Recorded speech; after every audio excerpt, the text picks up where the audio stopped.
Okay, so ayan, hello mga kasari, mga katendera. Good evening sa inyong lahat. So welcome dito sa ating sari-sari store and welcome din dito sa ating channel. Okay, so time check. So ito yung phone natin na isa. Yan, time check, 10:51 na at ngayon ay July 3. So, makakapag-video ulit tayo ngayon.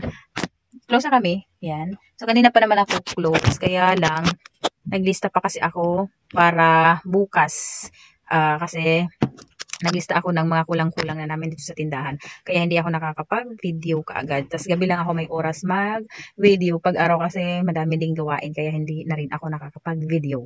So ngayon, close na kami and tapos na rin ako maglista kasi naibigay ko na sa papadalhan ko yung mga bibilhin para bukas. So mag-video muna ako kasi mayroon ako dito mga nakuha galing sa mga naipon ko ng mga sigarilyo. Hindi ko alam kung sa inyong lugar ay mayroon ding Dallas and Winsboro kasi dito sa amin is mayroon Dallas and Winsboro. So pinagtiyagaan ko siya na ipunin kasi sabi ng aking kinukuhanan na groceries, ipunin ko daw yung kaha ng Dallas at saka Winsboro. Wag ko lang tatanggalin yung selyo. So matagal na yun na sinabi niya sa akin, mga siguro nung last year pa. And inipon ko nga. Tapos nung June, bala ko sana itapon na yung mga sigarilyo na yun na naipon ko na kaha. Bala ko siya itapon na kasi sabi ko parang nakakadagdag basura lang dito sa tindahan kasi makalat na nga yung tindahan namin. Ang dami naming mga paninda na nandito. So gusto ko itapon na lang kasi madami na kasi siya, nakadalawang plastic na malaki. Tapos sakto nag-chat sa akin yung lagi nag-asikaso ng mga pinamimili ko doon sa grocery. Sabi niya, yung mga kaha daw ng mga Dallas at Winsboro ay ipadala ko na daw. So, sakto na itatapon ko siya. Hindi ko na siya tinapon. Inayos ko lahat yung mga naipon ko na mga kaha ng Dallas at saka Winsboro. Tapos pinilang ko siya. Ang dami kong naipon. Umabot siya ng 859 kaha. So, di ba? Ang dami. Sabi niya, kung maka 1,000 ba? 1,000 na kaha or 2,000 na kaha ay pwede daw palitan ng isang sakong bigas. Pero sabi ko, ang hirap pakaipon ng ganung kadaming kaha. Kaya okay na sa akin yung ipapalit nila. Kasi yung palit nila ay parang magpipili lang ako kung ano. Pero yung pinili ko, planggana, clip fan and payong kasi wala kaming planggana na malaki. Kailangan ko ng planggana na malaki. Stainless kasi siya. Tas payong, kailangan ko ng payong kasi panahon na naman ngayon ng tag-ulan. So kailangan ko ng payong kasi wala rin na ako payong. And cliff fan, kala ko kasi ceiling fan, yung pala cliff fan. Pero okay lang kasi dito sa kusina, dito sa likod lang nito ay kusina namin dyan and mainit siya kasi kulog nga dito sa tindahan. Tulad ngayon na nandito ako sa tindahan, mainit kasi walang mga bintana dito sa loob. Pinatay ko pa yung ceiling fan namin para rinig niyo yung sinasabi ko. So, init siya kasi pinatay ko yung electric fan pero okay lang yan. Carry pa din natin yan. Mamaya open na lang natin kung tapos na ako mag-video. Okay, so yan. Hindi ako nakatiis. Inopen ko na talaga yung ceiling fan namin. Hindi ko alam kung rinig pa rin ninyo yung sinasabi ko. At tinali ko na din yung buhok ko kasi sobrang init dito sa loob. Hindi ko to tinatali yung buhok ko kasi ayan, mas lalo siya nagiging kulot. Ayaw ko siya itali para hindi siya maging kulot masyado. Kaya lagi ako nakaganito na ngayon. Pinagupitan ko na naman yung buhok ko. Napunta sa buhok. Ayan, kasi lagi ako nakaganito. Yung laki na ganyan kasi ayaw ko siya taliin nga. Pero ngayon sobrang mainit. Kaya magtali muna ako ng buhok. Oh, ayan, pinagupitan ko yung buhok kasi yung buhok kasi is kulot. Hindi ko na siya tinatali para hindi siya maging kulot na kulot talaga. Ayan, napunta na sa buhok. Usapan. Ayan, so balik tayo sa pinag-usapan natin. So ako, may inipon na naman ako ng mga kaha ng mga Dallas at Winsboro. Baka syempre next year baka naman sila, sabihin na naman nila na asa na yung kaha ng Dallas and Winsboro. So meron na ako naipon. Ayan, inipon ko na naman yan. Okay, sa mga Dallas at saka Winsboro. Ganito ako mag-ipon. Ayan, ganyan. Kailangan daw andito itong selyo ay andyan pa rin. Huwag daw pulitin. Kailangan ganito pa rin siya, buot pa rin yung kaha. Yan. So ayan, mga nakailang piraso na din tayo. Winsboro at saka Dallas. So may mga sigarilyo pa ako dito na iba. So iniipon ko din yung mga kaha ng Chesterfield. Katulad nito, ito. Mga kaha ng Chesterfield. tinatanggal ko lang yung pinakatikip niya, yung ganito. So, iniipon ko to kasi baka mag-chrome ulit yung PMFPC. Kasi minsan nagpapalit talaga sila ng kaha, ng mga chister. Ang ano naman nila ay kape. Minsan kape, minsan naman ay 5 pesos. Binibilang nila yung mga kaha and binabawas nila sa babayaran mo. Tag 5 pesos yung isa. Ilang beses na kasi ako nag-ipon ng mga kaha ng chister at nakaka-discount ako. Minsan kape yung palit nila, pinapalit nila. So, itong mga Mighty naman, hindi na ako nag-iipon kasi hindi na papalit ng kaha itong mga Mighties. Pati si Marlboro, di ako nag-iipon. Si Chester lang talaga Dallas at Winsboro kasi yun lang ang sinabi sa akin na baka palit ng mga kaha, kaya ipunin ko daw. So, nagtsatsaga na naman ako mag-ipon-ipon ng mga kaha. Kahit nakakagulo lang siya dito sa tindahan, okay lang yun. At least, naman, pag naipon naman, pwede maging pera din natin. Diba? Kung mga kape, pwede natin ibenta. Sayang din naman. Katulad ngayon, ang ganda ng mga, ang ganda ng palit ng mga kaha ng mga Winsboro at Dallas. Pakita ko sa inyo yung nakuha ko sa mga, sa mga kaha. Yung pinalit nila. Ayan. Ang laki ng planggana dito sa Oops. Okay. So, ito yun siya. Ayan. Ang laki. Ayan. Ups. Yan. Okay. Yan. Ganyan siya. Malaki ng planggana. At saka, ang ganda niya kasi stainless. So, ayan. Meron ako ditong 3 payong. So, nakatlo tayo ng payong. 3 payong. Automatic siya. Pero, to dapat 5 itong payong na to. Kaya lang yung isa ay sira. Kaya, pinaiwan lang muna para palitan. Yung isa naman ay hiningi sa Yung isa naman ay hiningi sa akin doon sa city.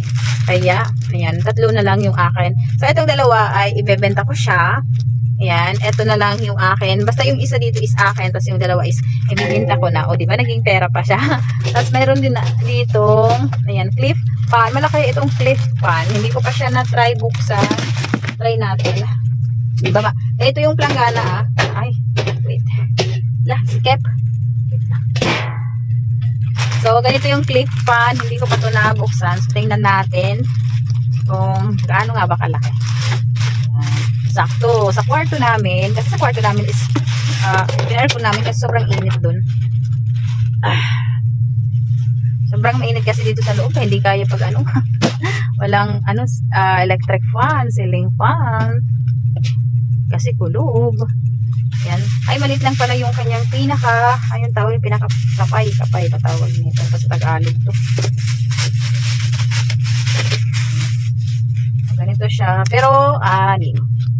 1, 2, 6. Ganito siya kalaki pero 6. Pero itong clip pa na yan, malaki naman siya. Ano ba to? Ayan, ganyan pala. Ayan, malaki pala siya. Ayun. Ayan, Pwede pala siya patayo. Pwede siya itayo, ganyan. Ay, hindi. Pwede ba siya itayo? Pwede pwede talaga siya nakatayo. Pwede siya ganito lang. Kung gusto mo, ganyan lang harap sa'yo. Katulad yan, harap ko dito, pwede pala siya. Ayan, pwede. Saan ba ito ilalagay? Ayan, lagyan natin, try natin. Ayan. Ganito pala talaga siya, ayan ganyan. Isa pala. Okay, so mamaya ilagay ko to dun, mamaya pag andun ako sa taas ilagay ko siya. So bukas try ko to. Pag nailagay ko na to, bukas try natin. Ganda. Pwede pala nakatayo lang, tapos pwede mo naman i-clip. Pero dito sa tindahan parang wala kami pag-clip-clipan nito. Ayan pwede mo siya i-clip ganyan. Kung saan sasabit. Parang dito sa tindahan parang wala. Ayan. Pwede ganyan. Diba? Ayan. So, dalawa. Ayan. Sana yung kanyang plastic. Okay, balik natin. So, bukas, lagay ko to. Lagay natin bukas. Try ko to bukas. So, malakas yung hangin niya. Ay, parang naulan. Naulan na. Ay, maganda yan, ulan kasi magtulog na. So, dalawa, yung isa color blue, yung isa black, ito blue. So, dalawang clip pan. And, planggana. Grabe, laki. Ganyan. Ganito kalaki yung planggana. O, ganito. Ganito kalaki siya, oh. O, diba? May cliff pan ka na. Oh. So, meron ako 2 cliff pan, may 3 payong, and planggana na ganito kalaki. Yan. So, ito yung nakuha ko. Dahil sa matyaga ako mag-ipon ng mga kaha. Dati talaga, ay noon pa, nag-iipon na talaga ako ng mga kaha. Dati kasi, mga Mighty, ano yan sila, palit kaha sila. So, yung Mighty naman dati, ay mga, ano yun, mga plato, yan, mga ganun. So, yung mga plato namin sa mga Mighty kasi, ang dami kong naipon na mga Mighty. So ngayon, mag-iipon ulit ako ng mga kaha ng Dallas at Greensboro. Ipunin ko ulit. Siyempre, baka pwede na naman palitan. Diba? Sayang din yung mga gamit na pwede ipalit. Kaysa naman itapon natin yung mga kaha. So, tsagaan na lang natin mag-ipon para magkaroon din tayo ng mga libreng gamit sa bahay. Kasi wala naman din naman natin to binili. Diba? So, ipon ulit ako ng mga kaha. Ayan. Pero matagal ulit kasi kailangan madami yung maipon mo para mas marami yung ipapalit sa'yo na mga gamit katulad nito. Okay, so yan lang mga kasari yung vlog ko. Ito lang yung share ko sa inyo, na i-share ko lang itong mga nakuha ko dahil sa Dallas at saka Greensboro, dahil sa pag-iipon ko ng mga kaha. Nagkaroon ako ng planggana, cliff pan, and payong. Sakto kasi ngayon ay maulan na. Okay, so ayan, kung hindi ka pa nakasubscribe dito sa ating YouTube channel, subscribe nyo na yung channel natin and click mo na din yung bell para updated ka kung may mga bagong video ako na i-upload dito sa channel natin. And pa-like and subscribe na din, and pa-like and share na din yung video ko para mas madami pa yung mga panood sa ating mga video at mas madami pa yung mag-subscribe sa atin. Maraming salamat, tayo ay naka 550 na. Sana tuloy-tuloy yung pag-subscribe para maka 1K tayo, and tapusin nyo yung mga video ko para syempre makumpleto ko rin yung WH na kailangan natin. Okay, so ayan, sa mga kapwa ko kasarian, katendera, maraming salamat sa inyo sa panonood ng aking mga video. So sa lahat ng mga waray dyan, ayan, maupay nagkape. Good night, good evening sa lahat ng mga viewers natin. Okay, so ayan, thank you for watching. See you sa next vlog, mga kasari, mga katendera. Bye-bye! Bye-bye! O, di ba ganda? May palagana na ako. Bye-bye!